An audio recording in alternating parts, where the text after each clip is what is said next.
Bonjour, je suis Jacinta Vasquez et maintenant je vais vous présenter l'analyse de le poème Je vis, je meurs de Louise Lavé.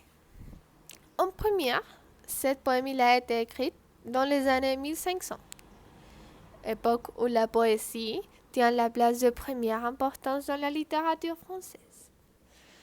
Intégrant l'héritage du Moyen Âge, illustrant l'inspiration des les Italiens et le retour aux modèles antiques. Pour les littéraires de cette époque, l'amour était le thème prédominant dans leurs œuvres. Louise Lavé ne faisait pas exception et elle aussi suit cette tendance. Ça signifie que tout tournait autour de l'amour et ils cherchent différentes manières de l'exprimer. Aussi dans cette époque, il a apparu un mouvement intellectuel appelé humanisme, qu'il s'agissait de mettre à l'être humain au-dessus de toutes les autres valeurs. Donc, l'être humain était le plus important, ses sentiments, ses disciplines. Et tout ça, il était accompagné par nombreuses transformations artistiques. Et ça, c'est la Renaissance. Bon, maintenant, je vais vous présenter à l'auteur qui a écrit Je vis, je meurs. Je parle de Louise Lavé. Louise Lavé est née à Lyon dans l'année 1524 et elle est morte dans l'année 1566. Elle a été une femme avec une très bonne condition sociale qui a reçu une bonne éducation. Mais aussi, elle a été une femme très moderne et exceptionnelle pour leur époque, car elle a reçu de l'éducation de domaines masculins, comme c'est l'équitation ou le maniement dans les armes. Aussi, elle était une des premières femmes féministes de l'histoire. Elle a revendiqué l'indépendance de la pensée pour les femmes, la liberté de parole amoureuse et le droit à l'éducation pour la femme. Ça signifie qu'il a marqué une grande marque pour les femmes de cette époque. C'est ici le moment dans lequel nous arrivons à la question: par quels moyens Louise Lavé parvient-elle de traiter le thème de l'amour? C'est pour ça que maintenant je vais vous lire le poème de Louise Lavé. Je vis, je meurs, je me brûle et me noie.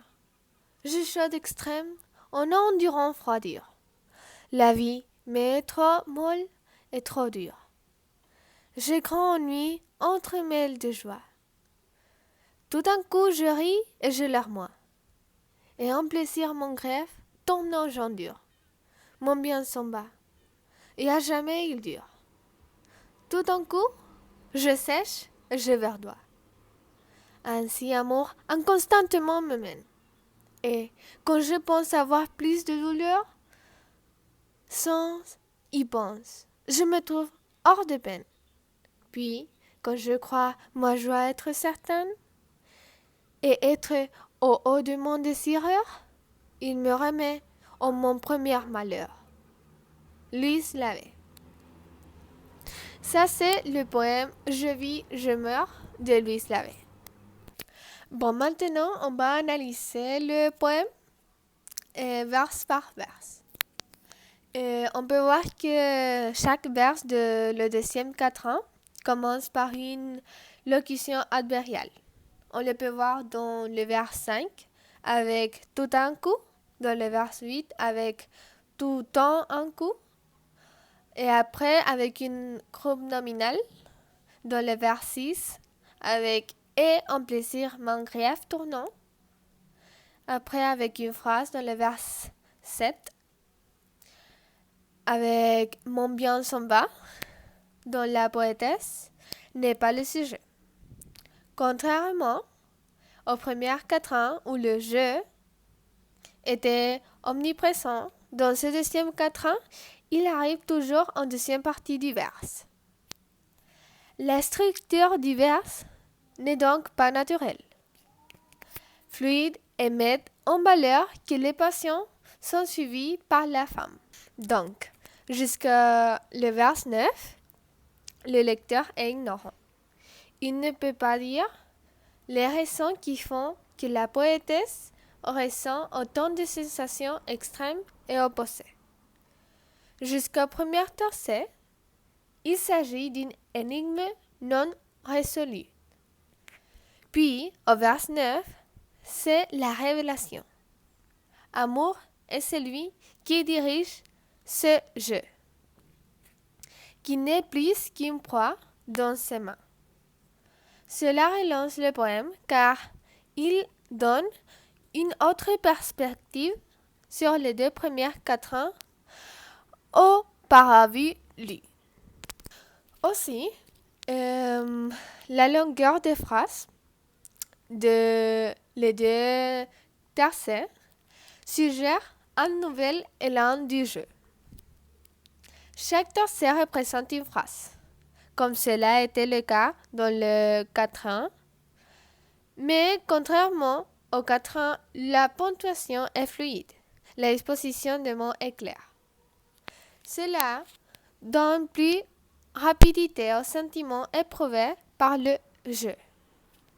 De plus, la poétesse utilise le verbe aimer avec ce préfixe re, qui laisse entendre que l'amour est un cercle vicieux, douloureux et infernal.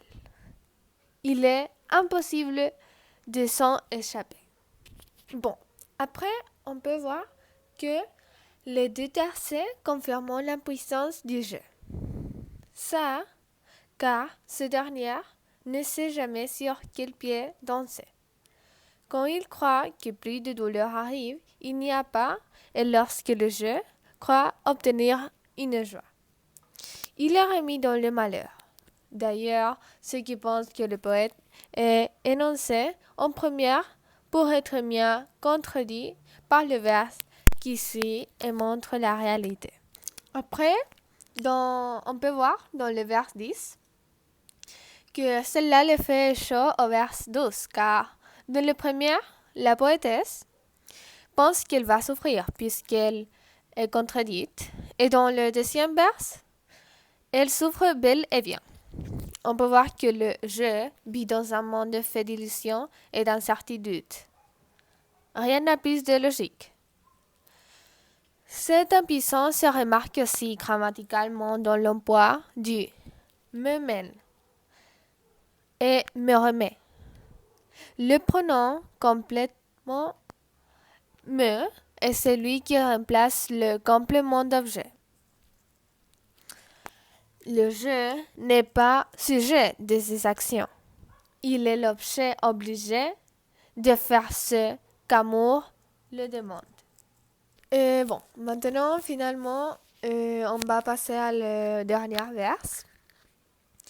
Et on les va interpréter et voir quel est le rôle par rapport au lecteur. Le dernier vers est une leçon à tirer. Finalement, face à l'amour, nous ne pouvons rien. La poétesse ne parle pas de sa condition.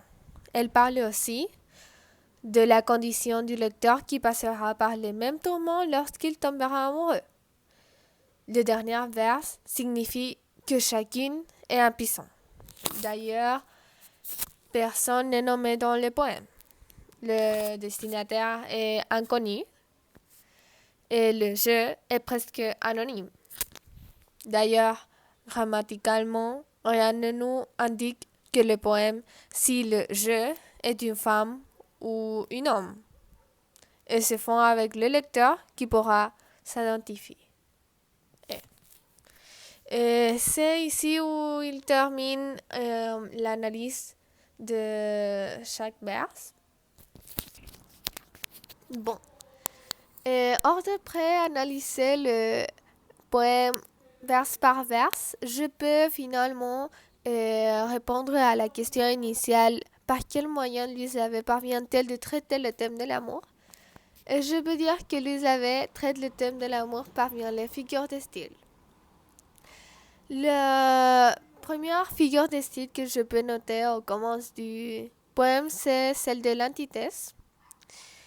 Pour montrer l'excès de souffrance amoureuse par les oppositions constantes et extrêmes qui fait l'auteur. Après, il fait utilisation de l'anaphore. Et c'est là pour montrer les exagérations et attirer l'attention du lecteur finalement. Aussi, je me suis rendu compte qu'il fait l'utilisation de l'énumération et comme ça pour nous prolonger au cœur de son être inférieur pour que le lecteur sent les émotions plus réelles et pour nous faire comprendre les différentes étapes par lesquelles elle a passé pendant il a vécu l'amour. Aussi, elle a utilisé le pronom personnel je. Et tout ça pour produire une connexion réelle entre nous, le lecteur, et elle, la écriteur. Et finalement, elle a fait des petites révélations tout à le long de ce poème pour produire l'impatience au lecteur jusqu'à la fin et qu'il nous explique comment l'auteur va vivre cette expérience de cet amour de nouveau. Il va passer par la bonheur et puis par la souffrance de nouveau et donc ça se transforme finalement dans un cercle vicieux d'amour.